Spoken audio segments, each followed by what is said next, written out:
بسم الله والحمد لله والصلاة والسلام على رسول الله خاتم الأنبياء والمرسلين محمد صلى الله عليه وسلم وعلى آله وأصحابه وزوجاته الكرام. اما بعد، السلام علیکم و رحمت الله و برکاته. شنوندگان گرامی و دوستان عزیز، امروز کمی سخن درباره فضیلت ماه رمضان می رود. پس یکمی آغاز میکنیم به سوره بقره 185.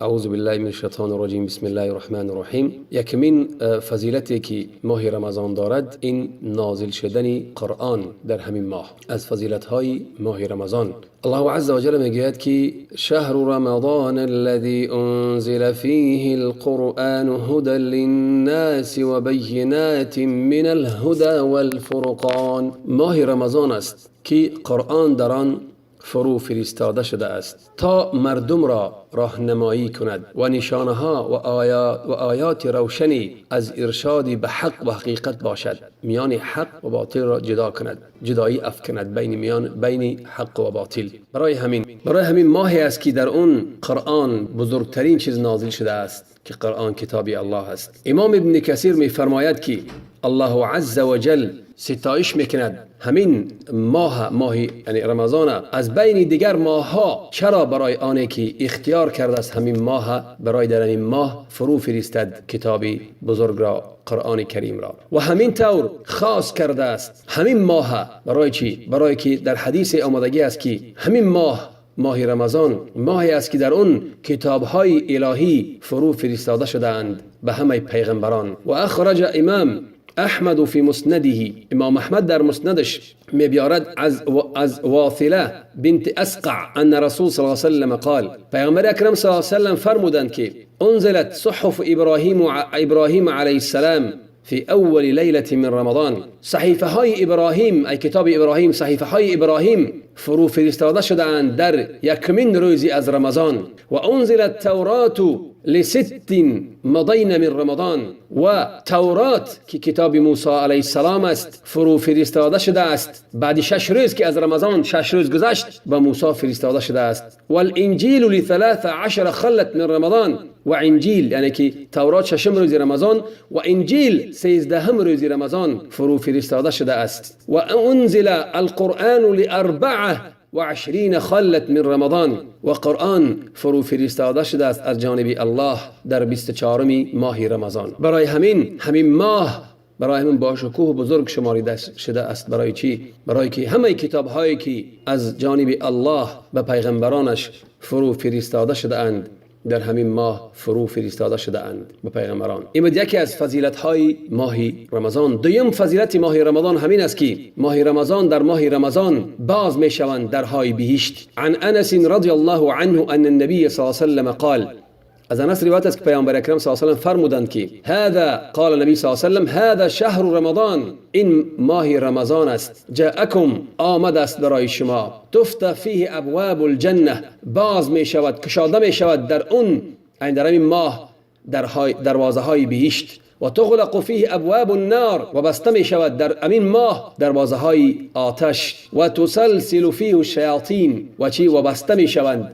در همین ماه شیطان ها. حدیث در از امام نسائی است به فکرم. دوم فضیلت این در یکم روزی رمضان شیطان ها بسته می شوند. چه در حدیث پیغمبر اکرم از ابی هریره رضی الله عنه النبی صلی الله علیه و سلم قال، پیغمبر اکرم صلی الله علیه و سلم فرمودند اذا كان اول لیلة من شهر رمضان صفدت شیاطین والمردة ومردة الجن وغلقت ابواب النار فلم يفتح منها باب وفتحت ابواب الجنة فلم يغلق منها باب وينادى مناد كل ليلة. هنگامی که یکم روز رمضان آغاز می شود یا که می رسد شیطان ها بسته می شوند، زنجیربند می شوند. شیطان های کدام شیطان ها؟ مرده از جن، یک نمود از شیطان ها از جن ها، و دروازه های دوزخ بسته می شوند و یگان دروازه گشاده نیست، و دروازه های بهشت باز می شوند، یگان دروازه از دروازه های بهشت بسته نیست. و منادی ندا می کند هر یک شب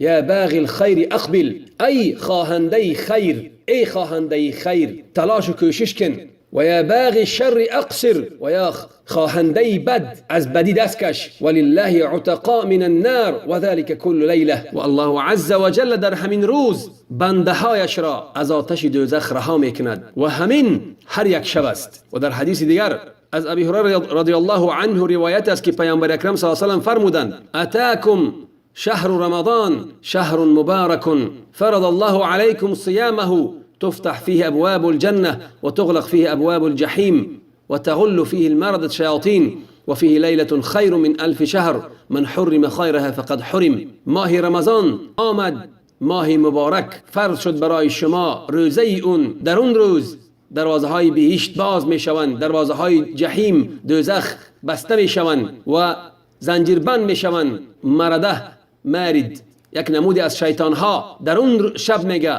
در اون ماه شبی هست که اون شب از 1000 ماه بهتر است و کسی که در همون روز از خیر محروم می شود پس وی از خیر همون روز محروم می شود پس وی چی است؟ وی محرومی ابدی است. سیوم فضیلت اون که در این ماه دروازه های بهشت و دروازه های بهشت باز می شوند، دوزخ بسته می شوند.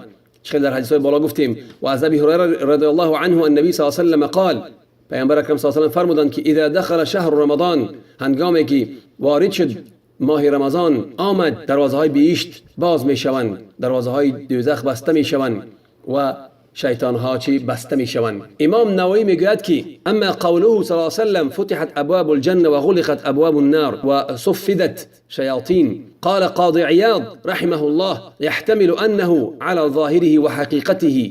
امام قاضی عیاض میگوید که شاید که همین حدیث در حقیقتش باشد، در ظاهریش باشد و حقیقتش باشد که دروازه های بهشت باز می شوند و دروازه های دوزخ بسته می شوند و شیطان ها چی می شود؟ بسته می شوند، زنجیربند می شوند.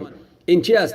این علامتی است، نشانه است برای چی؟ برای آمدن همین شهر بزرگ و با شکوه شماریدن همین ماه و معنایی که بسته می شوند جنها و شیطان ها، برای که الله منشو میکند از چی؟ شیطان ها را از اذیت دادن مؤمنان. و باز میگوید که و یحتمل ان یکون المراد المجاز، شاید که از همین حدیث ظاهرش نباشد حقیقتش نباشد، ولی و یکون اشاره الى کثرت الثواب، ولی در این حدیث اشاره به چی است؟ که انسان باید کوشش بسیارتر کند برای چی؟ برای اجر، یعنی که ثواب کار نیک کردن، کار خیر کردن، والعفو والبخشیدن، و ان الشیاطین یقل اغواؤهم، که شیطان ها وسوسه آنها و اغوای آنها و اذیت آنها برای مؤمنان کمتر می شود. برای چی؟ برای که بسته هستند و بستن شیطان ها از بعضی چیزها بسته می شوند و از بعضی مردم بسته می شوند، نه از همه مردم. برای چی؟ برای در روایت دیگه میگه که صفدت مرض الشیاطین، مردت الشیاطین، یعنی که مرده یکی از نمودهای شیاطین بسته می شوند. باز یکی از چهارم فضیلت ماه رمضان همین است که گناه ها پوشیده می شوند، گناه ها پاک کرده می شوند، بخشیده می شوند. عن ابی هریره رضی الله عنه ان رسول صلی الله علیه و سلم كان یقول، پیامبر اکرم صلی الله علیه و سلم میفرمود که صلوات الخمس والجمعة الى الجمعة ورمضان الى رمضان مكفرات ما بينهن اذا اجتنب الكبائر. میگه 5 وقت 5 گانه نماز، یعنی هر یک نماز به هر یک نماز، و نماز جمعه از این جمعه به آن جمعه و از این رمضان به آن رمضان، اینا چی هستند؟ بین اینها چی هستند؟ پاک کننده های گناهان هستند. بین اینها اگر انسان از گناه های کبیره چی کند؟ از گناه های کبیره دوری و کنارگیری جوید، پس گناه های صغیره در بین همینها که شوند انسان که توبه کند، همین نمازهای جمعه و رمضان اینا چی هستند؟ یعنی تکفیری گناه ها می شود، پاک کردن گناهان. باز در همین ماه بزرگی همین ماه همین است که کسی در رمضان عمره می کند ثوابش دوچند می شود. از ابن عباس رضی الله عنهما قال، از ابن عباس روایت است که راضی باشه الله از آنها، قال رسول صلی الله علیه و سلم عمرة فی رمضان تعدل حجه. عمره میگه عمره کردن در ماه رمضان این برابری چی است؟ برابری حج است. امام المناوی رحمه الله میگوید که قول صلی الله علیه و سلم عمره در رمضان برابری حج است، این در ثواب است، ولی در یعنی برابری چی است؟ یعنی برابری حج اجر میگیرد، ولی از سرش حج فرضی ساقط نمی شود. باز از فضیلت های همین ماه که در این ماه شب قدر است، خیلی که الله عز و جل میگوید لیلة القدر خیر من 1000 شهر. امام قرطبی میگوید در همین که بیانی فضیلتی همین ماه کی است که یک شب یعنی شب قدر چی است بهتر است و برتری دارد از چی؟ از 1000 ماه عبادت کردن. ای میگه یعنی که در 1000 ماه همین خیر مثل یک در یک شب است. همین خیر برابری هم خیر انسان اگر 1000 ماه خیر کند برابری یک شب برابری 1000 ماه می شود. باز ابن کثیر میگوید که ای العمل فيها خیر من العمل في 1000 شهر ليس فيها ليلة القدر. عمل در یعنی که عمل کردن در همین شب بهتر است از عمل کردن در 1000 ماه که در اون ماها لیلة القدر نیست. که ابو عالیه می فرماید که لیلة القدر خیر من 1000 شهر لا تكون فيه لیلة القدر. ای بهتر است از 1000 ماهی که در اون ماهای دیگر لیلة القدر نیست. باز هشتم فضیلت همین ماه رمضان که در اون نماز تراویح است، میگه که مسلمانان همش جمع شدند اتفاق کردند که نماز تراویح سنت است. و امام نووی میگه که ان المراد بقیام رمضان صلاه التراویح، میگه که مراد در همین یعنی که خیستن در رمضان نمازخوانی در این حدیثا این معنای نماز تراویح دارد. خیلی که در حدیث از ابی هریره رضی الله عنه ان رسول صلی الله علیه و سلم قال، پیامبر اکرم صلی الله علیه و سلم از ابی هریره روایت است که فرمودند من قام رمضان ایمانا و احتسابا غفر له ما تقدم من ذنبه. پیغمبر اکرم صلی الله علیه و سلم میگه که من قام، کسی که خیست ای زنده داشت به نمازگزاری ماه رمضان، یعنی شب خیست و نماز خواند. من قام رمضان ایمانا، با ایمان با تصدیق که در هر آینه حق است، که اعتقاد کرد که فضیلت همین ماه فضیلت بزرگی دارد. ایمانا ای باور کرد به همین سخن الله و رسولش. من قام رمضان ایمانا، کسی که رمضان با ایمان خیست ای به نمازگزاری خیست، نمازگزاری شب و روز خیست و با ایمان با همین سخنی که پیغمبر باوری کرد. و احتسابا معنا دارد که برای الله خیست، تنها برای الله نه برای مردم. و اجر اون از الله حسابش کرد و اجر اون از الله منتظر است. غفر له ما تقدم، بخشیده می شود برای او اون گناهانی که از پیش تقدم من ذنبی، گناهانی که از پیش کرده است. برای هم میگه که من قام، کسی که برخیست ای به نماز برخیست، ای نماز گذاشت، شب زنده کرد با نماز، روز زنده کرد با نماز. نمازها رو در چی خواند که امام نووی در بالا میگه که چی؟ همین من قام، کسی که خیست معنای چی دارد؟ معنای نماز تراویح و نماز شب دارد. با در حدیث دیگر پیغمبر اکرم صلی الله علیه و سلم میفرماید که باز در همین ماه یکی از فضیلت های آن اعتکاف است، که از عایشه رضی الله عنها زوج النبی صلی الله علیه و سلم ان النبی صلی الله علیه و سلم كان يعتكف العشر الأواخر من رمضان حتى توفاه الله ثم اعتكف أزواجه من بعده.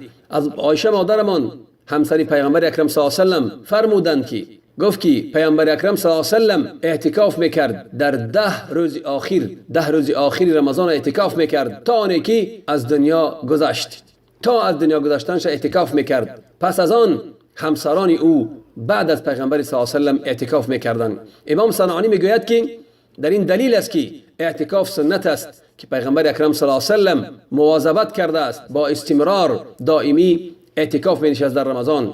و بعد از اون از سر اون همسران او. و ابو داود میگوید که از احمد روایت می‌کند که امام احمد میگوید که خلاف نیست، یعنی که اعتکاف سنت است. باز از فضیلت های رمضان که این ماهی چی است؟ ماهی قرآن است. از ابن عباس فرمودند قال كان رسول صلى الله عليه وسلم اجود الناس، پیامبر اکرم صلی الله علیه و سلم از سخی‌ترین مردم بود. و كان اجود ما يكون في رمضان حين يلقاه جبريل، یعنی که باز سخی‌تر، یعنی بیشتر سخی‌تر بود در حالی که در رمضان میبود. در ماه رمضان میبود و جبریل علیه السلام با او وام میخورد. در اون حال میگه باز بیشتر و بیشتر سخی‌تر بود. و كان يلقاه في كل ليله من رمضان، هر یک شبی ماه رمضان جبریل علیه السلام با پیغمبر اکرم صلی الله علیه و سلم وام میخورد.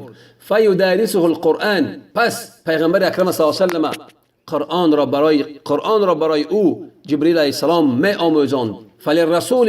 فرسول الله صلی الله علیه و سلم اجود بالخیر من ریح المرسله، یعنی سخی‌تر بود، یعنی که به خیر کردن بسیار بیشتر و بسیارتر خیر میکرد. حتی از چی؟ از شمال مرسله میگن. شمال مرسله ای شمالی است که الله یک شمال رحمتی است که میفرستاند الله او را برای چی؟ برای همین وصف تشبیه داده است که یعنی که مثل یک شمالی است که همون ابرا را جمع میکند و باران میبارد و خیر اون به همه میرسد. باز یکی از فضیلت های دیگری اون که در آن دعا استجابت میشود. عن ابي هريره رضي الله عنه قال قال رسول صلى الله عليه وسلم ان لله عتقاء في كل ليله ولكل عبد منهم دعوه مستجابه. این حدیث امام احمد است و ابو نعیم در حلیه و حدیث صحیح است. پیغمبر اکرم صلی الله علیه و آله میگوید که ان لله عتقاء، ای برای الله عز و جل در این ماه از آتش رها کننده هایی است که الله آنها را رها میکند از آتش دوزخ، و این رها کردن در هر یک شب و روز میشود در این ماه. یعنی در انسان کوشش میکند، تلاش میکند در عبادت، الله از آتش دوزخ او را چی؟ او را رها میکند. پس میگوید که لکل عبد، برای هر یک بنده. با این دویم فضیلتش که برای هر یک بنده دعوت چی است؟ دعوت مستجاب. اینکه دعا کرد دعای او مستجاب است. باز از عبدالله ابن عمرو ابن العاص یقول، عبدالله ابن عمرو ابن العاص میگوید سمعت رسول صلی الله علیه و سلم یقول، شنیدم که پیامبر اکرم صلی الله علیه و سلم میفرماید للصائم عند فطره دعوه ما ترد او لا ترد، برای روزدار در وقت روزش دعوتی است که دعایی هست که یعنی دعوتی است که اگر دعا کند الله دعای او را قبول میکند، بر نمیگرداند. بعد از ابی هریره رضی الله عنه قال قال رسول الله صلی الله علیه و سلم، پیامبر اکرم صلی الله علیه و سلم فرمودند که ثلاثه لا ترد دعوتهم، سه نفری هستند که دعای آنها را الله عز و جل رد نمیکند اگر دعا کنند. الصائم حتی یفطر، روزدار تا آنی که روزه خود را نشکند. والامام العادل، و امام عادل. و دعوت المظلوم، و دعای انسان مظلوم ستم دیده. باز فضیلت دیگری است که در این ماه الله همین ماه خاص کرده است. بچی هم به قرآن و فرو فرستادن قرآن و هم به روزه اینا خاص کرده است. از ابی هریره رضی الله عنه روایت است که قال رسول الله صلی الله علیه و سلم من صام رمضان ایمانا و احتسابا غفر له ما تقدم من ذنبه. کسی میگه روزه ماه رمضان میگیرد همچون ایمانا ای چی معنی دارد؟ ابن بطال میگه که ایمانا ای یعنی که باور میکند، تصدیق میکند به فرض بدنی همین روزه و به ثواب همین، باور میکند از جانب الله هست برای روزه او و برای نمازگزاری او الله برای او اجر عطا میفرماید. همین با چی انسان وقتی که روزه گرفت همین باید درک کند، همین باید احساس کند که روزه میگیرد، به فرضیت این باوری دارد و به ثواب و اجر پاداشی که الله برای او برای روزش میدهد با همین باید باوری داشته باشد. و احتسابا ای میخواهد به همین کار همین ثواب از جانب الله عز و جل منتظر شود که الله ثواب این فقط از کی است؟ از جانب الله است، نه از کسی دیگر. و نیت کند همین ماه همین روزه را در ماه رمضان فقط برای چی؟ برای خواستی و رضاگی الله عز و جل. و امام طیبی میگوید که یعنی بالایمان، یعنی که گفتیم که روزه گرفت الله گناههای پیش میبخشد. امام طیبی میگوید که یعنی ای به حق بدن، یعنی که اعتراف کردن و اقرار کردن که همین ماه همین روزه همین ماه فرض است به انسان. و احتسابا ای احتساب اجر حساب میکند از جانب کی؟ اجر منتظر حساب میکند و طلبی ثواب پاداش میکند از جانب الله عز و جل. برای همین انسان باید چی؟ کوشش تلاش کند در این ماه از دست ندهد که بسیار فضیلت های بزرگی دارد. یکم فضیلت چی؟ رها کردن از دوزخ هر یک شب، هر یک روز و شب. دویم دعوت مستجابه دارد. سوم اعتکاف است. چهارم قرآن خوانی است، اجر میگیرد که قرآن شفاعت میکند روز قیامت. برای همین انسان باید در همین ماه از همین خیری که الله برای بنده هاش آماده کرده است وقتی خود را دریغ ندارد و وقتی خود را در همین عبادت صرف کند که پاداش از الله بگیرد که جنت باشد و از دوزخ خود را دور کند که دوزخ عذابی سختی است. برای همین الله همین ماه پر برکت کرده است و همین فضیلت ها را در این ماه گذاشته است. برای چی؟ برای که بندگانش وقتی که گناه کردن در همین ماه به سوی پروردگارشون برگردند، توبه کنند. پیغمبر میگه صلی الله علیه و تائب من الذنب كمن لا ذنب له، توبه کن از گناه گویا گناه نکرده است. توبه کن از گناه گویا که گناه نکرده است. کسی توبه میکند گناهاش پاک میشوند، الله پاک میکند، میپوشاند گناهاش. برای همین انسان باید تلاش و کوشش کند وقتی خود را دریغ ندارد و همین ماه خاص برای الله عز و جل و دیگر ماه ها هم در روزگیری باشد، ذکر باشد، قرآن خوانی باشد، نماز شب باشد، تراویح باشد، کوشش تلاش کند و برای خدا خاصتا برای خدا کند که الله برای او اجر کامل عطا فرماید. از دعای نیک خود ما را فراموش نکنید. السلام علیکم و رحمت الله و برکاته.